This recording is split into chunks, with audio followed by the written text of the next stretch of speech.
All right, welcome everyone to the Grant Bidders Conference for the California and Texas Veterans Employment and Training Collaborative.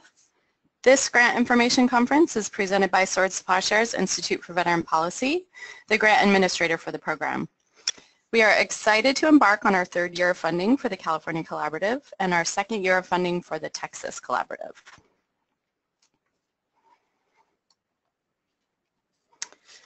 So my name is Megan Zottarelli, and I'm the Senior Analyst for the Institute for Veteran Policy at Swords to Plowshares. I manage the re-grant program for the Veteran Employment Collaborative, and I'll be presenting the grant information for this bidders conference. During the question and answer portion, we'll be joined by Amy Fairweather, Director of the Institute. Amy will help me answer any questions you may have. So going over the conference agenda, this bidders conference includes going over the overall goals of the collaborative, a brief overview of the RFP, and if you have a printed copy, please refer to the document as we review some of the details. We won't read through word for word, but I will highlight certain areas of the RFP that we wish to emphasize. After the overview, we'll highlight what we see as successful program models in which we are likely to favor funding, what selection criteria we use to rate proposals, including staff qualifications, thoughtful project methodology, clearly defined goals and objectives, etc. We'll outline briefly our grant reporting process and the requirements for reporting. And at the end of the presentation, we'll reserve time for questions and answers. So during the presentation, you may ask a question of me by typing your question in the questions box to the right of your webinar's display. We'll archive all questions submitted during the presentation and address them during the question and answer portion. An archived webcast and copies of the PowerPoint slides will be available on our website in the next business day. So getting started. Some of you may be familiar with Swords to Plowshares, and some of you, especially in Texas, may not be so familiar. So let me give you a very brief overview of our services. In 1974, we ourselves started with a single grant in a small location on Valencia Street. And since then, we've been around for 40 years, and we're still helping and serving veterans with our same mission of healing wounds of war, restoring dignity, hope, and self-sufficiency to all veterans in need, and to prevent and end homelessness and poverty among veterans. So our health and social services staff and the Frontline Drop-In Center, they provide critical care to help homeless and low-income veterans improve their health, their wellness, and their long-term stability. So our Drop-In Center is really the gateway to our continuum of care, the holistic model upon which our service delivery is based. So our case managers and our intake staff help stabilize veterans with crisis intervention, mental health assessments, and treatment referrals, in-house and community referrals, assistance securing emergency and permanent housing, and really a host of other critical needs. Our employment and training department works one-on-one with veterans to address their individual needs, overcome obstacles to employment, and determine a long-term career plan. They provide job placement assistance as well as vocational training programs in high-growth industries. And for the last 25 years, we've provided supportive housing, specifically transitional and permanent residential programs, which we combine with our continuum of care to ensure wraparound services and support. We currently operate 4 permanent supportive housing programs and 3 transitional stabilization housing programs, and we serve approximately 480 veterans at any given time. We also have our supportive services for veteran families program, which is VA funded, and it provides critical services and short-term financial support for veterans and veteran families. We launched the Women Veterans Program to ensure women feel welcomed and supported within the continuum of care and to advocate for system change to better address women veterans' emerging needs. Our legal services provide free attorney representation and advocacy to veterans seeking VA benefits and military discharge upgrades. And lastly, our Institute for Veteran Policy, which is the grant administrator for this program. It's very unique in that it was informed by the services we offer on the ground. And it's rare in that we offer these comprehensive direct services as well as a policy arm. So we work to ensure that all veterans have the services and support they need. In addition to our advocacy work, we also deliver cultural competency training, which we title Combat to Community, to educate partners in the community, including first responders, clinicians, service providers, attorneys, and employers about the unique issues veterans face and ways to support them within their sphere of service. So I'll be covering the 3 goals of the collaborative and how the proposed activities will fulfill these goals. So starting with the first goal,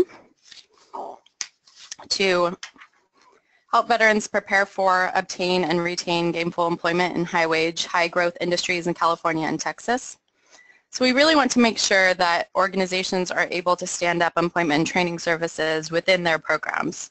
So to that end, we want to ensure that grantees have comparable workforce development funding streams currently targeting communities. So they don't have to currently be veteran-specific, but they do need to show the ability to stand up veteran-specific training programs. We do have a focus on post-September 2011 veterans, post-9/11, but that is not our sole focus. So we hope that we can fulfill the needs of many underserved veterans, and we understand that employment varies across the U.S. and across localities, that certain veteran populations are in critical need of employment services, and that some organizations are uniquely structured to tailor their programs to meet the need for a certain veteran cohort. So we hope that you can do the research to identify the needs most pressing and stand up services to meet those needs in your area. And if you do this in a particularly strategic and resourceful and inventive way, then that's certainly attractive to us as well. We understand that employment funding is typically heavily targeted on job placement, and some allow less intensive training programs. We do have a provision that you do reserve a portion of your budget specifically for vocational training services. While we want you to tailor your program to fit the immediate and long-term employment needs and goals of the veterans you serve, we really want to ensure that you offer skills building opportunities as they advance in their careers through training opportunities. So moving on to the second goal. Our second goal is to increase veterans' overall health and economic stability. Program design must integrate or establish links to supportive services to help veterans overcome barriers to employment and to support veterans' long-term stability. So one of the collaborative's greatest achievements really is intervening with wraparound support services at a very critical turning point in veterans' lives. So in our experience, veterans are really eager to enter the civilian workforce, and they're comfortable seeking employment assistance but have not thought of asking for help for other health and stability issues. Employment services are often the first touch point for veterans who may have underlying service-related trauma or issues. So collaborative partners have really helped to remove the stigma of seeking assistance for supportive services by framing the assistance as a barrier to employment and by addressing the barriers so that they are able to really become job ready. So last year, our project partners provided over 1,000 veterans with wraparound supportive services, and of those served, half were homeless at intake, which is really interesting. In your proposals, we're looking for an established assessment and referral process, a coordinated referral system to either in-house services or linkages to external providers. And I also want to stress that no weight is given to whether the services are in-house or not, just simply that the veteran is served holistically to ensure a successful transition to employment and economic stability. We're also looking for established partnerships with outside agencies, and we don't need to see MOUs or anything between the two parties, but we do want you to describe the relationships that you have with those agencies in which veterans are served and referred. And we want to understand how these services are coordinated. So you also need to track how many veterans you refer to and how many veterans receive wraparound care. You don't need to track specific services that they receive, but you do need to describe overall the type of wraparound care they receive and how many veterans receive it. So moving on to the third goal, which really rests on our shoulders to fulfill. To truly be a collaborative, there has to be opportunities for the groups to share information, to learn from one another and from us, and to build collective impact.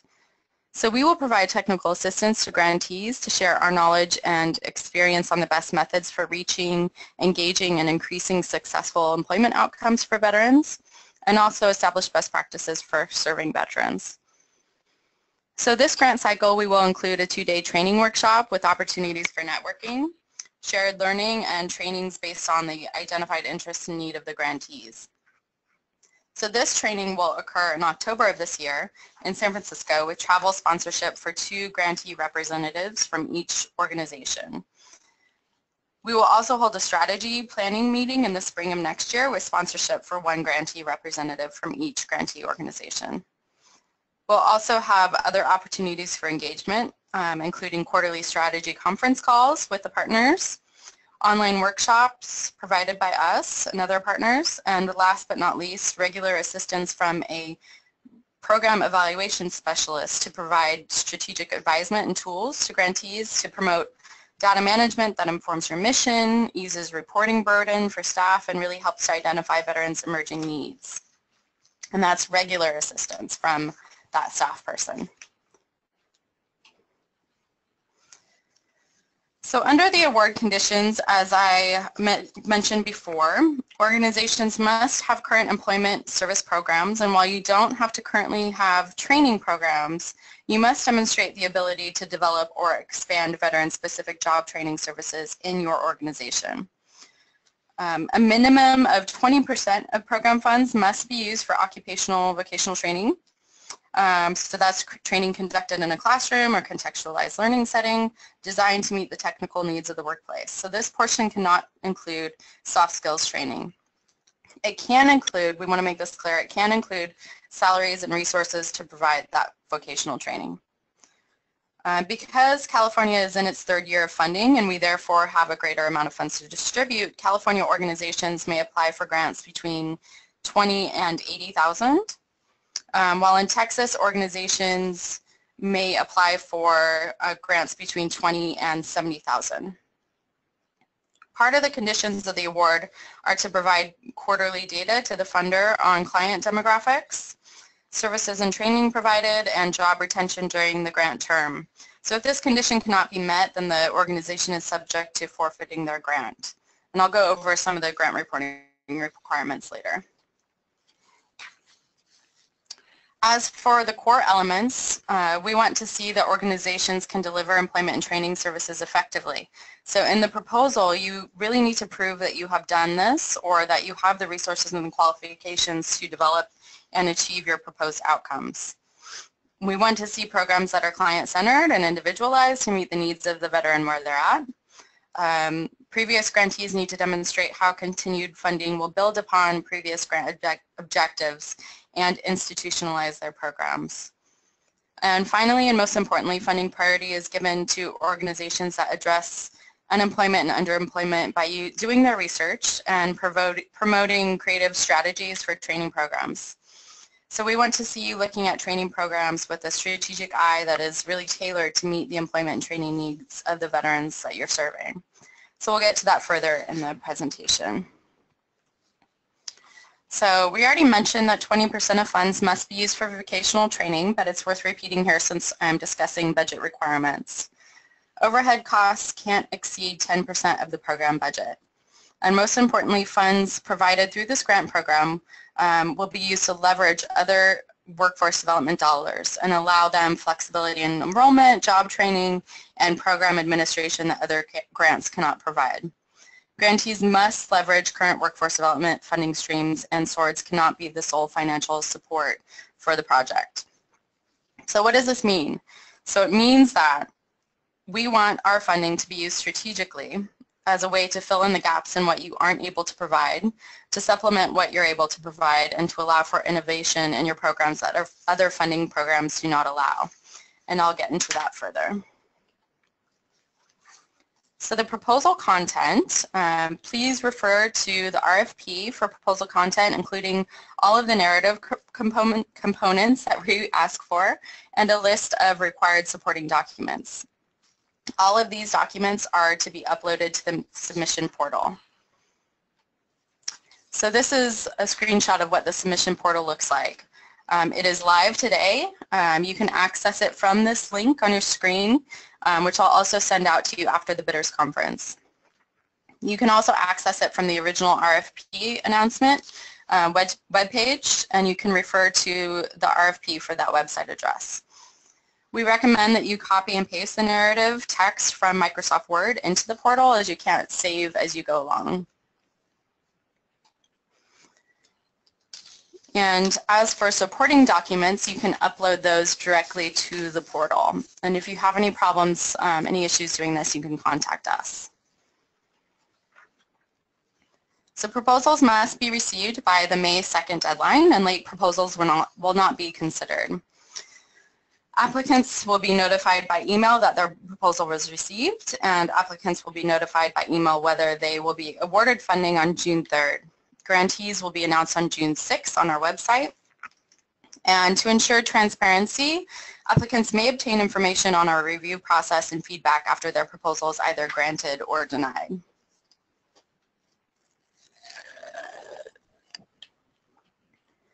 So these are the 3 tiers of successful program models. Successful applicants don't have to meet all 3 criteria, but they should address at least one of these areas. So if they are proposing to expand program work, they can propose to serve more veterans, increase access and allow flexibility and eligibility for programs, co-enroll veterans in their program, or other strategies. If they wish to increase capacity, they can provide for staff salaries, provide resources for retention efforts, or other strategies. And if they wish to allow for innovation, they can leverage their current programs by providing scholarships for veterans and longer-term trainings. They can provide flexibility in the type of training programs that they provide and use an individualized approach. They can take risks and investigate new training programs they haven't done before. They can provide internships and on-the-job training programs, or provide other assistance. So while federal contracts, as we know, allow for job-ready veterans to enroll, other veterans that need to remove employment barriers or may not fit enrollment criteria under certain contracts can be excluded if they if not for this funding.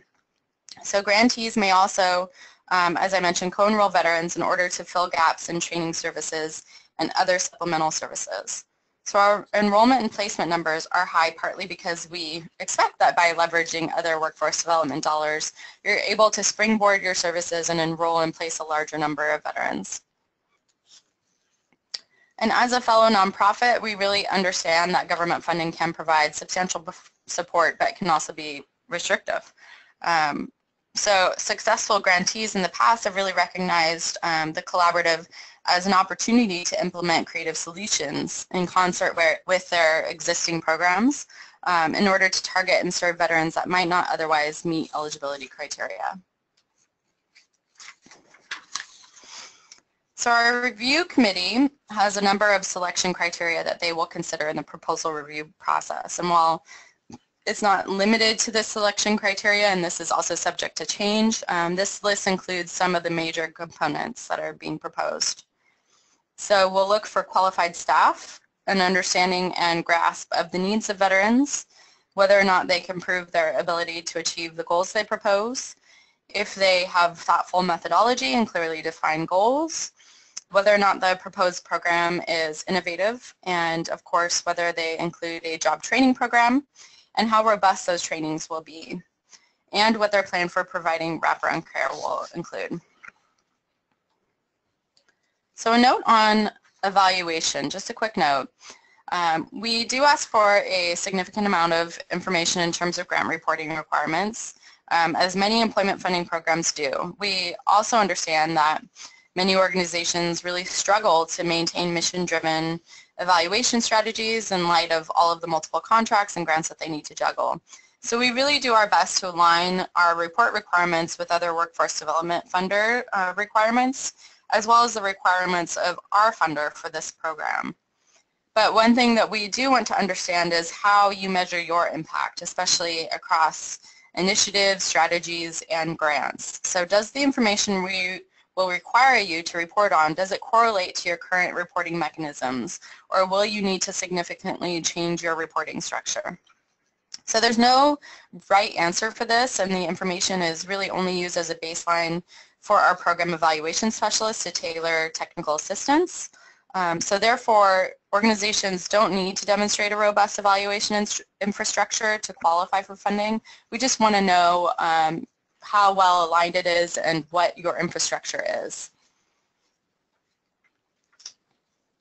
So some of the data that we will ask you to report on during the grant reporting process is demographics, veteran information, job training services, credentials, certifications, placements, retention, average wage, and support services offered. So during the first and the third quarterly reports, we'll ask for a completed data matrix that addresses the measures that I just mentioned.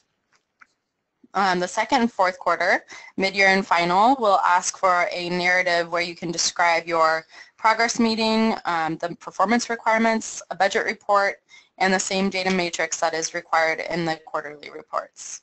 Then the retention data report at the very end is really very simple, and you simply need to tell us the numbers of veterans who retain employment for 90 and 100 days post-placement and what the average wage is for these veterans. So now we will begin the Q&A portion of the conference. If you have a question you have not yet submitted via the questions box to the right of your screen, you may do so now, and we'll address the questions in the order which they were received. We are joined by Amy Fairweather, Director of the Institute for Veteran Policy, who will help answer questions about the grant program. And welcome, Amy. I've just unmuted myself. Hello. All right. Can you hear me? Yep. So our first question is, will the RFP be open or just to previous awardees? So it is open, and it is open to previous awardees as well as new. Second question I'll submit to you, Amy, is can some services be subcontracted? Yes, they can. Just make sure that that is, clarified in your grant proposal. Certainly, organizations will, subcontract for the provision of training in some circumstances, or other services. So just, just make that clear in your grant proposal. Okay, and the next question is this grant partially funded by the USDA's Beginning Farmer and Rancher Development Grant? If so, will it affect our submittal of future proposals to that grant program? So no, it is not partially funded by that. It is fully funded by Walmart Foundation. The next question is, will these slides be available for review? Yes, we will send out all of the slides as well as the archived webcast shortly after this presentation, so likely tomorrow or Monday.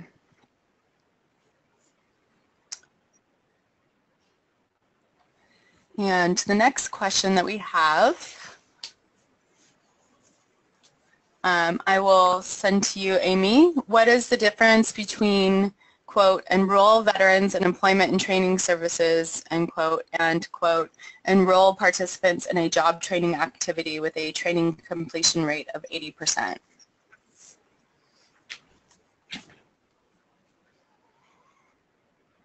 Okay, so enrolling them into the employment and training services is that, you've had a client come in, decided they're appropriate for your program, and you haven't enrolled them. Once that happens, then you're deciding what to do, and there may be some drop-off between that time and when you actually enroll those veterans into an actual training program. So the number of people who you're going to enroll, we anticipate that you're going to have some drop-off between the enrollment and the actual training that they do. There are other people who you might enroll who don't really necessarily fit into the training of this particular grant. So we do have a lower number that are enrolled in the training than you actually enroll in your services. All right, thank you, Amy. The next question is, if we exceeded our goals, may we apply for more funding this year? Certainly you may request additional funding. We've increased the maximum range of grant awards that we are able to offer, partly because of that. And we certainly encourage you, if you exceeded your goals as a previous grantee, to apply for more, although we cannot guarantee more. The next question is the Texas maximum grant 60 or 70,000? The maximum is 70,000. The next is the RFP a separate document or is it online? So it is available through our website, and it is a document that can be downloaded from the website. And I can send out a link directly to the RFP and to the FAQ. The next one is a follow-up from a previous question to Amy. To clarify, we are able to serve non-WIOA eligible customers, correct? I am not positive what you're meaning by WIOA eligible customers, but what I would say is that our eligibility is very broad. They just need to be a veteran. They can have any discharge status or anything else. They just need to have served in the military. And you can also, where they are eligible for other grants, you could certainly co-enroll them. But I think our eligibility is as broad as it can be. All right, thank you, Amy. The next question, if we are a previous grantee and we apply for more funding, will we be considered for the same amount as last year if funding for the increase is not available? Yes, you will be considered for the same amount as last year. While we can't guarantee the same or additional funding, we will consider you for the same amount as the previous years, especially if you are in good standing. The next question, how important in the selection criteria is the nature of the industry we train and place veterans in? Amy, do you want to do that one? You know, I think it is important in the sense that we want to encourage people to be sort of creative and stretch, and you know, but the most important thing is that you find industries and careers that are well suited to the veterans, where they can be, you know, have a good income, where they can retain their employment and be happy there. So, you know, I think we look at it under a number of frames. You know, has the research been done that this industry will indeed supply jobs for those veterans, so that it's been thought out, or perhaps even discussed training with potential employers before embarking on the training. But I wouldn't say, you know, we don't have any particular, you know, industries or job types that are better or worse than any others, as long as they are, you know, good jobs with good wages, and that will provide the veteran with a good income and a good life. All right, thank you, Amy. The next question is, how have the reporting requirements changed from last year? So they haven't changed a significant amount, but we have simplified some of the demographic and veteran information that we required you to report on. In terms of job training and retention efforts, that is very similar to last year, although we are not requiring you to determine retention, 90-day retention, until the end of the grant period. So there's only one retention report required at the end of the 180-day period. And I can provide more information on that for previous grantees. Okay, and the next question that we have actually came in before the webinar, so I wanted to include it for this one, and I'll have Amy address that one, which is, can we apply as a with a fiscal sponsor? Yes. You know, so long as the fiscal sponsor has the correct corporate, you know, entity for nonprofit, they're a 501c3 or 419, that's fine. And you just, you know, again, you just explain that relationship within the narrative of your grant.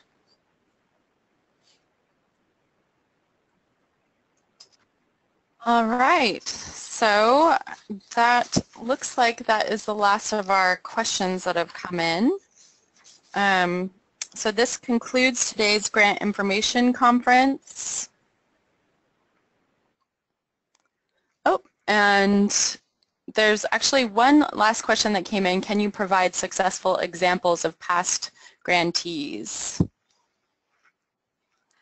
So successful examples of past grantees have been ones that have, like I said, really used creative and innovative ways to address the unemployment and underemployment needs of veterans locally. So really doing their research on a local basis to identify what veterans want, what veteran cohorts are unemployed, so maybe not particularly post 9/11 veterans, maybe so. Maybe they are, middle to older age veterans that need help staying in the workforce. And maybe it's a particular group of veterans that really want a certain type of cohort training that you can stand up. So really the past examples are those that really look strategically at their population base, at their service base, and are able to think creatively about how to stand up programs for them. And they also are able to really integrate services in order to provide wraparound care to address any job barriers that they've had. I also want to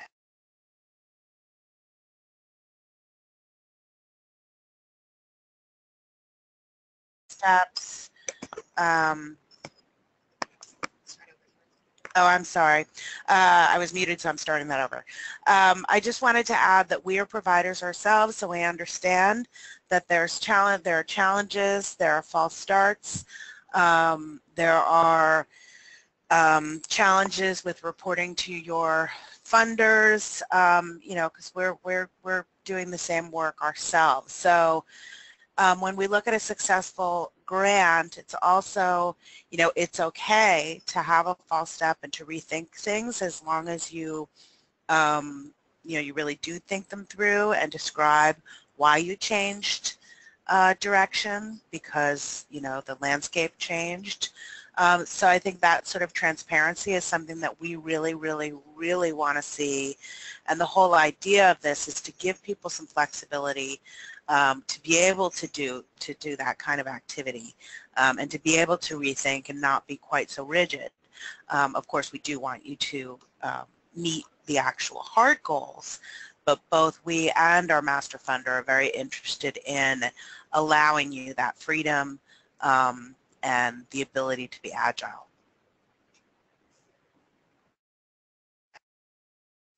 All right, thank you, Amy, and thank you, everyone, for today's Fitters Conference. So we will have an archived webcast available for viewing, and I will send the link out for that. And again, the PowerPoint slides will also be available. I'll notify attendees when they become available, which should be in the next couple business days. And again, the submission portal is now live on the website, and I'll send you the link for that as well. So this concludes today's conference, and you may now disconnect.